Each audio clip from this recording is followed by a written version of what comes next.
Hi, very good afternoon to all of you. First of all, wish you a very happy Diwali and happy Samvat 2081. May it be as prosperous as last year. We don't expect more. Thank you for your support to Kotak MNC Fund. It raised about 2,500 crore from 1,25,000 applicants and 8,500 plus partners. Second month in a row, we have published our fact sheet at the end of the first business day, despite Diwali. On our side, this is truly an amazing achievement. Hopefully, we'll be able to become more efficient through leverage of technology. Coming to global economy, central banks around the world are cutting interest rates. US Fed yesterday night cut rates. Bank of England cut rates before that. Bank of Japan is an exception, but rest of the other central banks around the world are cutting rates. One reason why they are cutting rate, because inflation has started easing off. Second, PMIs in most parts of the world is showing discouraging sign. They are moving below expansionary zone across three major economic blocs. Undoubtedly, monetary policy is putting a brake on growth. Obviously, every rule has an exception. So while Japanese 30-year bond yield is rising, Chinese 30-year bond is correcting. Japan is an exception. China is a rule. This lowering of interest rates globally will help servicing debt, which is now at record 313 trillion on $105 trillion GDP. $313 trillion debt is reasonably large burden. Coming to China, their investment growth, which was driving economy, has started slowing down across property, across infrastructure. Their factory activity has also started slowing down as various countries starts taking corrective action against dumping by China. And it is quite likely that China may end up missing this year's growth target of about 5%. In order to come out, Xi Jinping has announced stimulus measures. And as I speak, headlines are flashing. $1.5 trillion stimulus package to cover quote unquote hidden local debt. Now, if it is hidden, how come it is visible? And if it is visible, how come it is hidden? But Chinese stimulus is probably coming with an intention to accelerate growth from 5% to higher level. From our point of view, geopolitical risk is at an elevated level. Middle East, Europe, and Southeast Asia all are witnessing challenges. And now we have the biggest event, President Trump's election. If WhatsApp and Twitter is to be believed, Houthis have already announced kind of ceasefire on the sea. Hamas is already seeking ceasefire. And who knows, we may hear something on Russia-Ukraine front as well.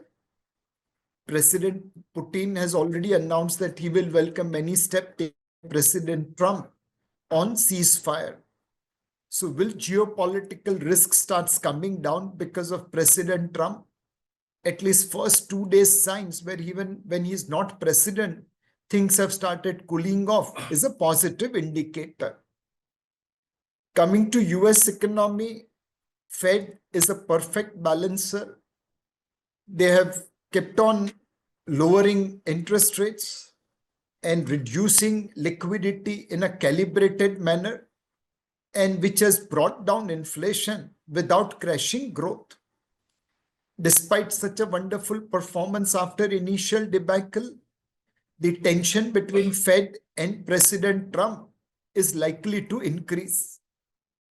In our consultation with the governor, media consultation with the governor, I don't think so anyone has ever asked a question, how will you deal with new prime minister or president? But yesterday, Jeremy Powell had to announce that he will not resign, even if President Trump asks him to do so. That shows that despite such a nice balancing and act, Fed might be at loggerheads with Trump. Inflation in US has started cooling off and it is moving closer to Fed's target of 2%. The debt continues to increase rapidly. It's almost touching $36 trillion. And from a low of about 55% at the beginning of this century, now it is about 123%. More importantly, every dollar of debt raised gives only 58 cents of GDP. So basically, ₹1 का debt लेते हैं और 58 पैसे का GDP create करते हैं. This is unlikely to ever reduce that $36 trillion pile. The second challenge is the deficits run by Biden and Trump administration. In the peacetime era, without World War I and II, this is one of the highest deficit by any president whatsoever. Your debt is high, it's producing lower GDP, and the deficits are high. This is a problematic scenario. I met Jefferies global CEO yesterday in Mumbai, and he said, we don't know when this debt pile will become an issue. Maybe it will become an issue after a decade. Maybe it will become an issue after next month. But why stretch yourself? Why take chances? Why not do something to reduce debt? And his suggestion was to cut the spending and also increase taxes. There are rumors that Elon Musk may become part of the government to improve efficiency and cut spending. And he did tweet, and now it's difficult to figure out which one is fake and which one is real. But at least one of the tweets purportedly by Elon Musk showed him carrying a sink in the White House, just like he had carried into the Twitter. When he moved with sink in the Twitter, he removed 3/4 of employees and made Twitter far more efficient. Can that happen with American government? We'll have to see. Some of the signs in US are little bit disturbing. For example, number of companies which are reporting losses in the broad universe of Russell 2000 index is increasing. That is almost at all-time high level in terms of negative losses. Second, number of companies' profits which are revised downwards is also nearly at all-time high. The top 10 stocks are covering 30%, 37% of S&P 500, which means bottom 490 stocks are contributing just about 63%. This is also one of the highest concentration of market cap in the history. The outlook of both debt and equity market in US is at such a level that after many years, bond yields are higher than the earnings yields on equity. Now, whether bond yields will come down or earnings yields will go up, time will tell. All this is very, very important in the context of American wealth, which is 48% invested in equity, about 16% is in debt, and 15% is in treasury and cash. For American economy to do well, consumption, which is 68% of their economy, needs to do well. For consumption to do well, American needs to feel wealthy, and they have 48% of their wealth tied to stock market. If stock market goes down, that's bound to impact American wealth and by definition, American consumption.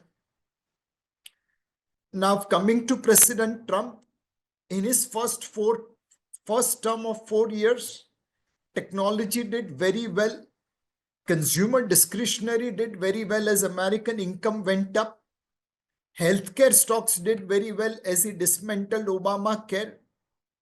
And energy stocks did badly as President Trump was pro-oil exploration, and his stand on doing more oil exploration resulted into oil stocks coming down.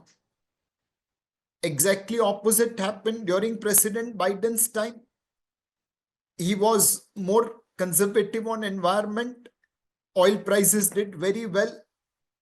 The healthcare, consumer discretionary, and technology underperformed as some of the steps taken by Biden administration were anti those sectors. While it is difficult to predict what Mr. Trump will do, even he doesn't know what he is going to do. How can we know? But this is our call. On the equities, he'll go for oil exploration, gas exploration, and hence energy stocks and renewables will do well. Oil prices should remain subdued. That's good for India. Gold and silver should get supported as they increase deficit, and American risk premium goes because of worsening debt situation. On the fixed income, treasury protected notes will be appropriate, inflation indexed bonds will be appropriate, and long end of the yield curve may not come down as much despite Fed cutting rates. On the fixed income side, longer term rates will not come down as much, and hence inflation index bonds will be more appropriate. And Trump has been talking bullish about crypto. That should support crypto unless until it was a vote bank politics to gain votes from Gen Zs and millennials. As I mentioned earlier, even President Trump wouldn't know what he is going to do. So for us to know what he is going to do will be a difficult task. But based on the announcements which he has made while running campaign, these are the potential outcomes. If we come to the Indian economy, we are doing reasonably well. Our numbers are coming reasonably okay, though there are some dark clouds on the horizon. Our share in global GDP continues to grow. People are well aware that India will remain one of the fastest growing major economy. Economic activities are at all-time high level. Capacity utilization is hovering above 75 and likely to remain if PMI manufacturing is any indicator. The dark cloud which has emerged is that our GST collection growth is lower than nominal GDP growth of 10.8% for last almost 6 months. This is slightly discouraging. Normally, if economy is doing well, this number should have been above 10.8%. We haven't cut GST rates by a margin, and hence GST collection slowing down below nominal GDP growth rate is a cause of concern. Trade deficit did widen in the September quarter as gold imports surged, but overall oil prices have remained subdued, and which means our current account deficit should remain under control. As of today, there is not much worry on current account deficit. The rural demand is outpacing urban demand. It is reflected in domestic three-wheelers, two-wheelers, and tractor sales, and also falling Manrega demand. Private consumption for the June quarter has grown faster than overall GDP, but we believe this is unlikely to continue in September quarter. September quarter private consumption might fall below overall GDP despite rural doing well. The government finance are in robust condition because tax collection is good and spendings have been fairly subdued. The most important thing for us is the capex. It fell by 18% YOY in 4 months to FY25 instead of growing by about 11% every month. So 18 plus 11, capex is down 29% in first 4 months because government was under model code of conduct. The government this year is expected to spend 11,11,111 crore. In the first 6 months, they have spent 4,15,000 crore, about 69,000 crore a month. And in the next 6 months, they have to spend 1,16,000 crore a month, aggregating to about 7 trillion, 7 lakh crore in 6 months. If this activity picks up, then to that extent, economic growth will get supported. As I mentioned earlier, there were some dark clouds for July, August, September quarter. Cement volume growth in July was down month on month because of rains. And in August, it fell down YOY, probably because of widespread rain. September numbers have turned positive. Hopefully, October will be positive. Passenger vehicle sales were down July, August, and September. October, thanks to discount, sales have increased. Power generation degrew in August 24 because there was rain. Probably there was lesser demand for AC and other cooling stuff. It has increased in October. Diesel sales were negative in August and September, partly driven by rains, but it has grown marginally in October. Corporate income tax fell down by 8%. Hopefully, December quarter, it should increase. Microfinance stress in terms of gross NPA is 4.9%. We think it will go to as high as 10% before coming down. Freight rates, which are barometer of truck movement, has been negative year on year for last 3 months, and the same trend continued in October.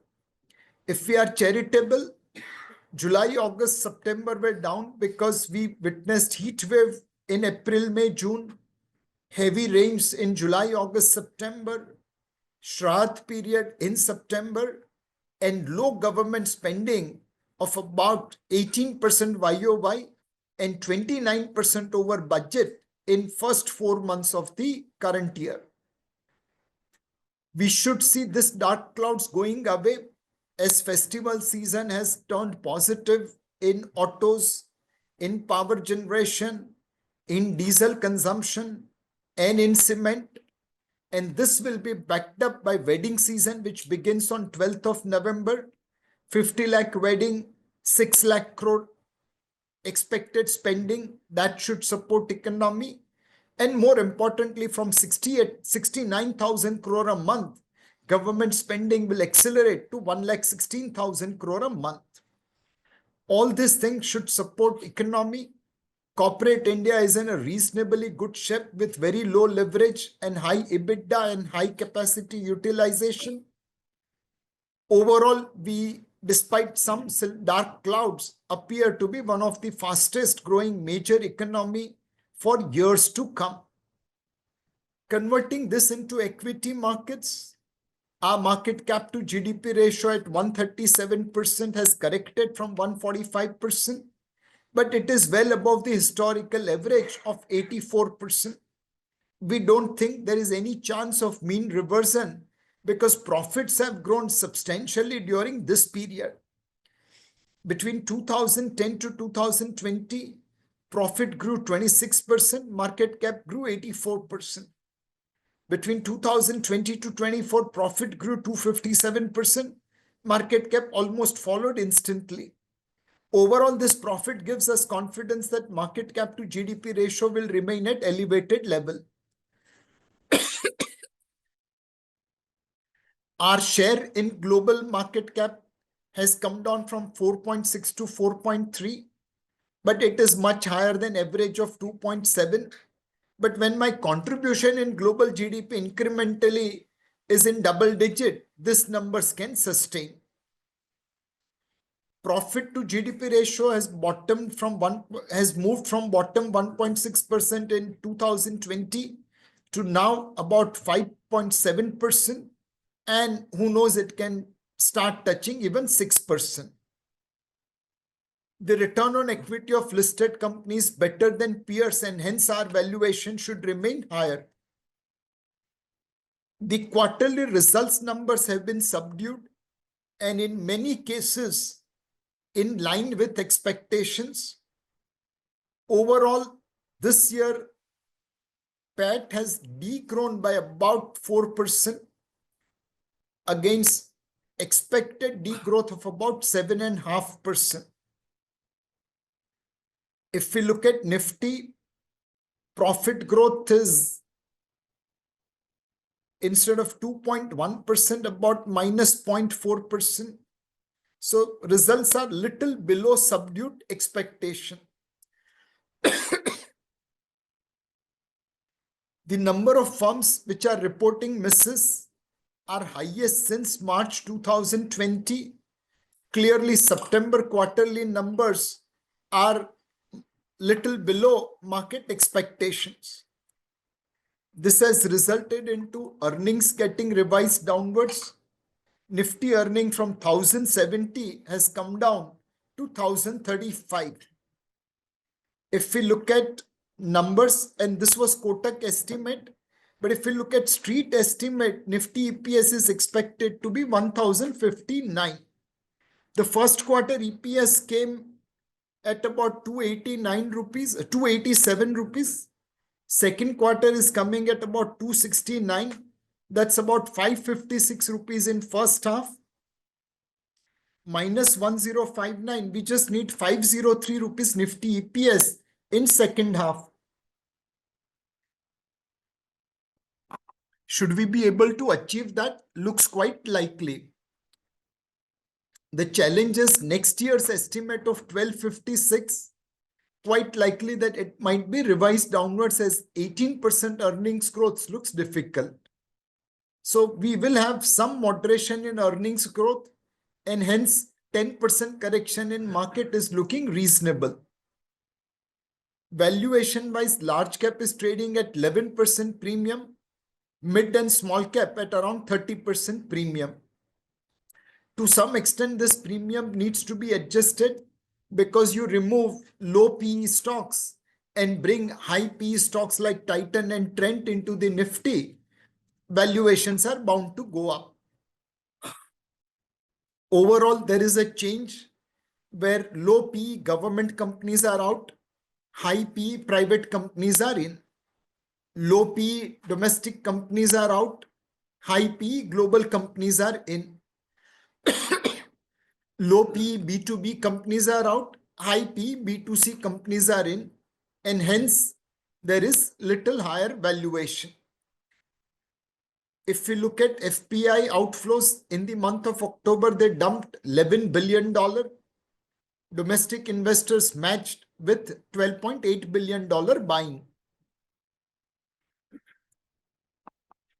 We cannot have $10 billion investment every month. Hopefully, even FPIs won't have $10 billion to sell every month. Is this FPI selling India specific? Answer is no. There has been massive redemption in emerging market funds all across. So large part of India selling is because emerging markets have sold off. It's not India specific. If we look at outflows from emerging markets, India has seen highest outflow. But that's because our weight is double that of Korea in the MSCI Emerging Market Index. The only country which have received flows is Japan and Taiwan. Japan is a developed market. Taiwan, of course, is an emerging market. Now, one can question, where is Chinese data into this? Well, despite a lot of effort, we just couldn't find what is Chinese data because their government does not release, like our SEBI. The outflow of $10 billion is highest in terms of absolute amount in a month by FPIs. But if we look at as a percentage of their holding, it is relatively low, and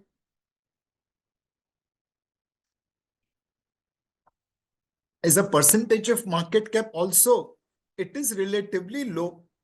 Invariably, after their dumping, markets have always delivered very good return.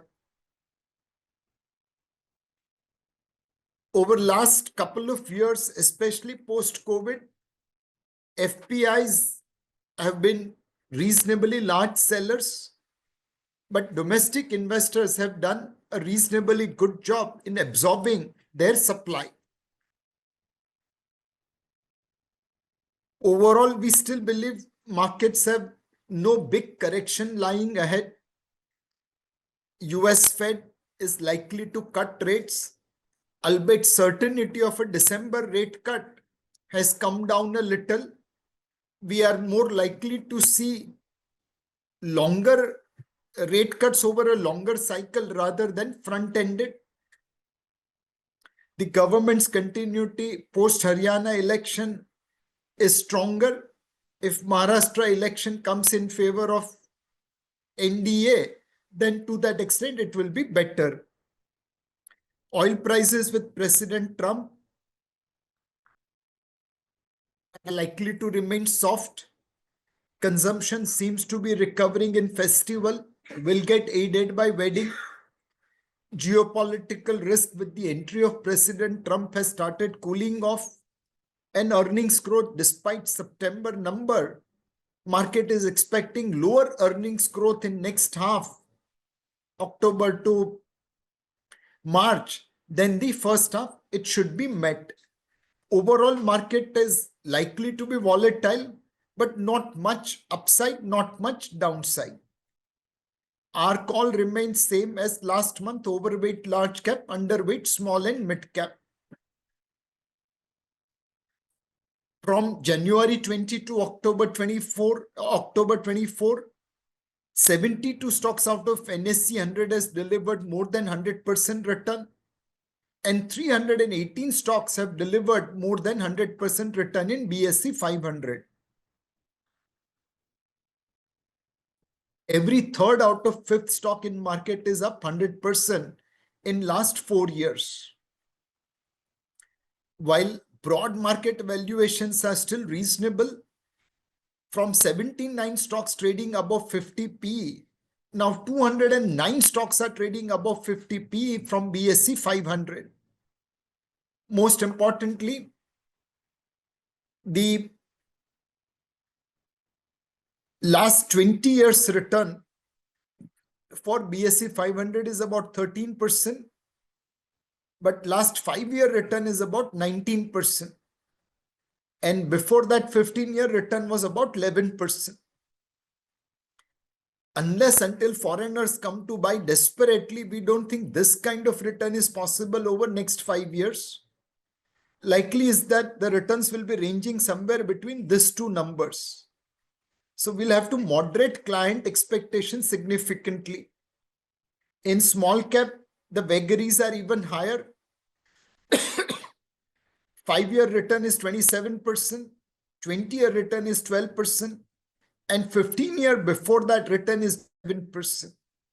The small cap return is likely to range here and not here. Imagine we delivering return comparable to last 15-year average against expectation of investors at 20% return. Everyone will be disappointed. In terms of which sectors are trading at what valuation, automobile is trading around historical average. They are selling, but they have to offer discount. Two-wheeler looks better over passenger vehicle. Private banks, last 5 years, they haven't done much. You can see their valuations have remained at or around historical averages.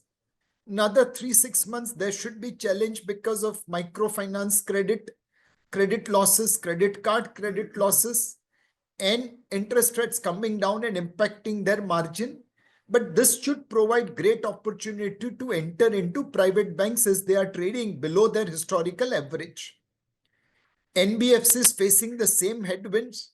and they are far more exposed to microfinance as well as unsecured lendings, and they are also trading below their historical valuation. Consumer staples are trading little premium to historical averages, but they should do well going forward. Our view is bullish private banks, but enter over next 6 months. Bullish consumer staple, NBFC wait for some correction before making an entry, and automobiles Devendra will cover when he answers your questions. In terms of telecom, the forward P is at a far higher level than historical average, but that's mainly because in the past, many telecom companies incurred huge losses thanks to Jio's entry. Now this is getting normalized. We expect telecom companies to revise their prices, and that could push telecom companies higher. The other risk is with President Trump becoming US president, will he push Indian government to open telecom sector? And will we see entry of Elon Musk via Starlink satellites? If those kind of things happen, then certainly telecom sector will get hit. Capital goods is trading at double the valuation of historical averages. We are doing selective profit booking over there. Infrastructure is double the valuation of historical valuation. Again, selective profit booking there. Utilities have started trading almost 70% valuation over historical average. And one needs to be careful in utilities, especially renewable utilities. Consumer durables are also trading at a significant premium. Festival season could support consumer durables this quarter, but later on, valuation should catch up. Specialty chemicals are trading at higher valuation to historical averages, not because prices have gone up, but because profits have come down. We believe chemical stock should be bottoming, chemical cycle should be bottoming out, and some of the chemical stocks can be looked at from investment point of view despite higher valuation. Real estate stocks are trading at much higher valuation to historical averages. We think real estate cycle is peaking out and one will have to be selective. Cement is similar to specialty chemical. Profits are down because July, August, September volumes were negative. And because profits are down, PE ratio looks higher. We think now in next 6 months as government spending picks up, cement stock should do well. PSU banks are trading now above book. Normally they have traded below book. And we believe selectively in PSU banks, there is need to profit book. Technology is trading around historical average, little premium. One will have to be very, very selective on a bottom-up basis in those technology companies which are leveraging AI to improve efficiency. Pharma and healthcare is trading above historical average. Selectively, pharma and healthcare stocks can be added to portfolio. Oil and gas, we have mainly combination of oil exploration like ONGC and oil marketing like HPBP, IOC into this index. Oil prices should remain subdued. That should benefit oil marketing companies. Coming to overall market, thanks to the market correction, and we generally do well when markets correct. On a rolling return basis, across almost all our funds, we are now adding value more than the benchmark indices. This is after a long time where across all our funds bearing focused fund on a 5-year basis, we have generated more return than the benchmark indices. If you look at point to point also, across most of the funds, we have delivered alpha over benchmark indices, except FlexiCap fund. Again, in hybrid and other equity funds, as on 31st October, across all our equity funds bearing flexi cap, we have added more return than the benchmark indices. If we look at SIP, there are funds where we haven't added value, like small cap on a 3-year basis or emerging equity on a 3 and 5-year basis, but the gap is very, very marginal. At one point of time, we were underperforming benchmark index in SIP return. For example, in emerging equity by 9%. Today, it has become just 0%. All we need is little bit of sanity in the market where gadas can be differentiated from godas. In all equity and hybrid scheme, other than those, we have delivered better alpha. Going forward, technology fund is something which we recommend you to consider. We believe with President Trump's election, there will be more spending by the US government and the US businesses to increase efficiency and productivity. Second, there are a lot of companies which will leverage AI for their internal usage, and they will require help of Indian IT companies to integrate AI into their ERPs and other products. And third, many of our IT companies are now becoming more efficient as they have to recruit lesser number of people. That may give them more bargaining power with vis-a-vis their employees as well as customers. Consumption fund is something which we believe should be looked at. Consumer durables are expensive, but staples are reasonably priced. More importantly, with wedding season, festival season, and government spending, consumption should take off. The third fund to look at is banking and financial services fund. Over the years, within BFSI, there are many components like PSU banks, private banks, small finance banks, NBFCs, housing finance, insurance, brokers, AMCs, and so on and so forth. Today, in this mix, there are some good opportunities where bulk of the sector is trading below historical valuation. The financial services are also likely to do well as NPAs are low, deposit and credit growth is now matching.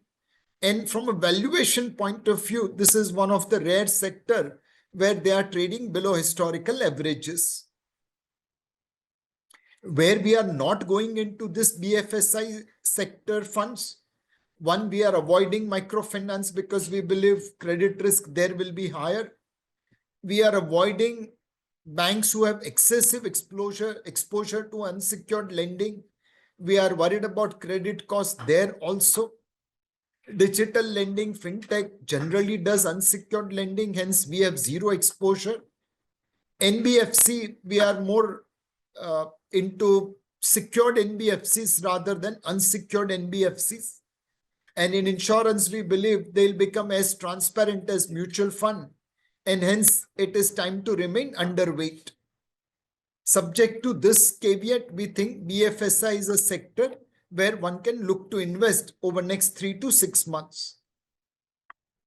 Some of our funds outside of technology, consumption, and BFSI kind of sectoral fund or thematic fund is multi-cap, quant, contra, and equity opportunities. Fantastic track record over last 1, 3, 5, and 10-year basis. After MNC fund, we are launching Kotak Transportation and Logistics Fund. Again, like in MNC fund where we said people should invest with 5-year horizon or SIP, same logic applies over here. This fund is opening on 25th of November, closing on 9th of December. Transport and logistics covers variety of things from ports, automobiles, aviation, and logistics. Everywhere we are seeing evolution happening. Automobiles are moving from diesel, petrol to CNG, EV, hybrid, and hydrogen. Auto ancillary is moving from casting and forging to precision engineering to assembly to mechanization to gigafactory. Transport means are evolving from roads to drones.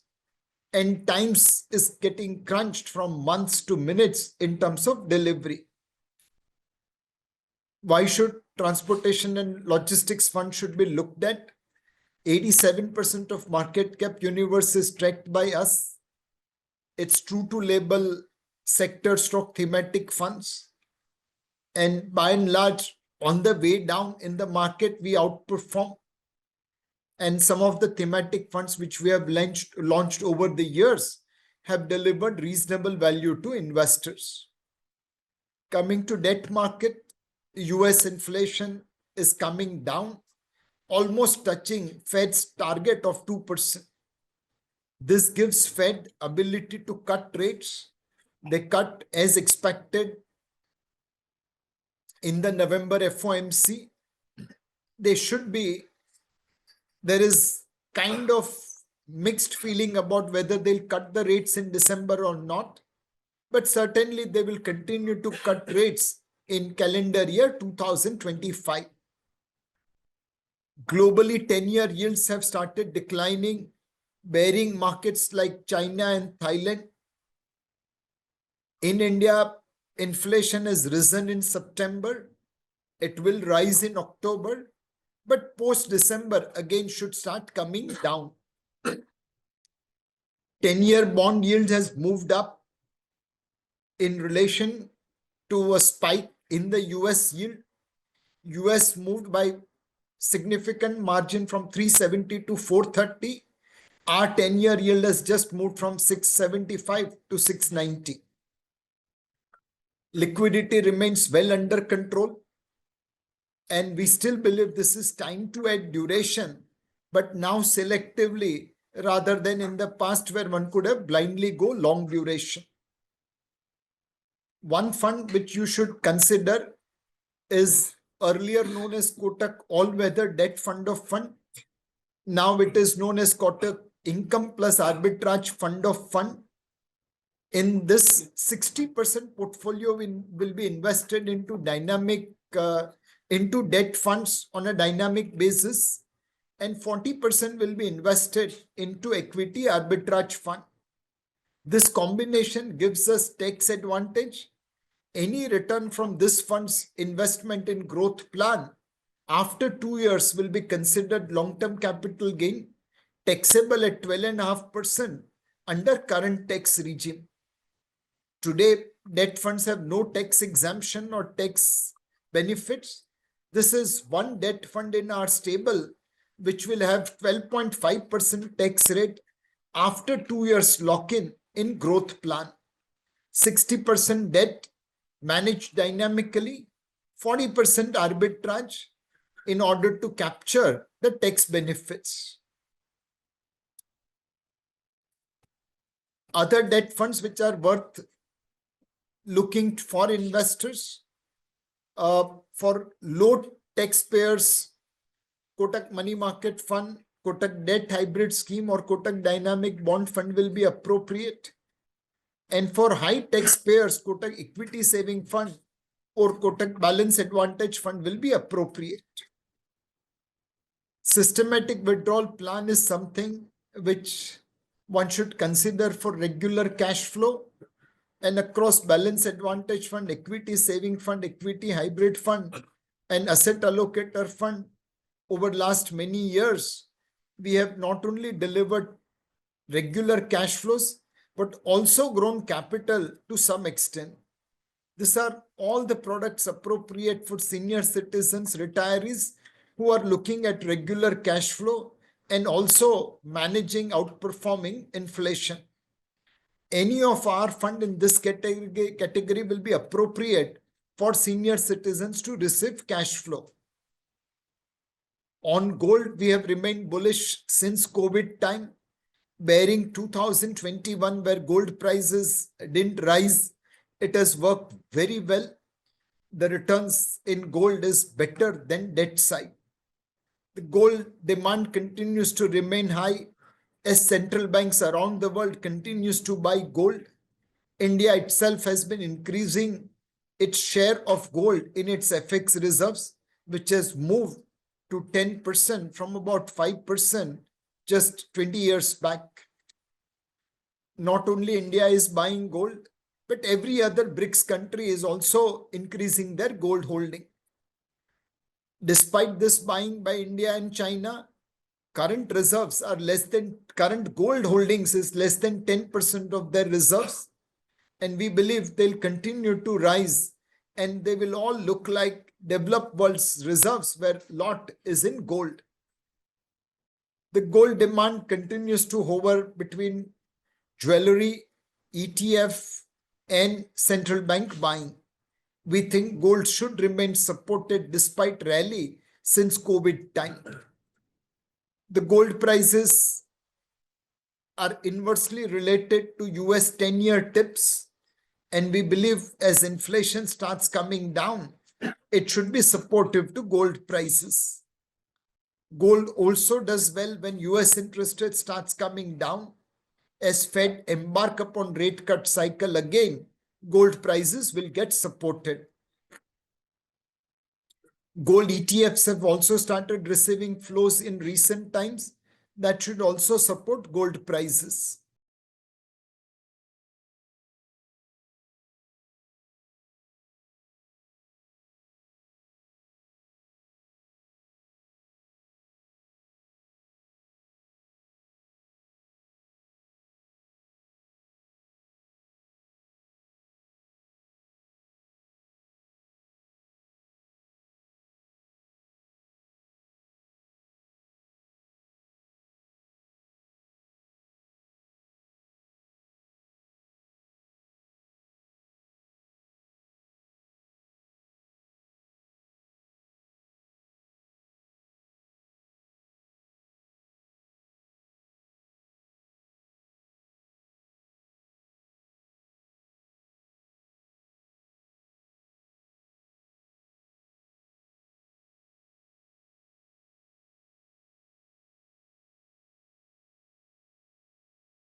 Mutual fund investments are subject to market risks. Read all scheme-related documents carefully.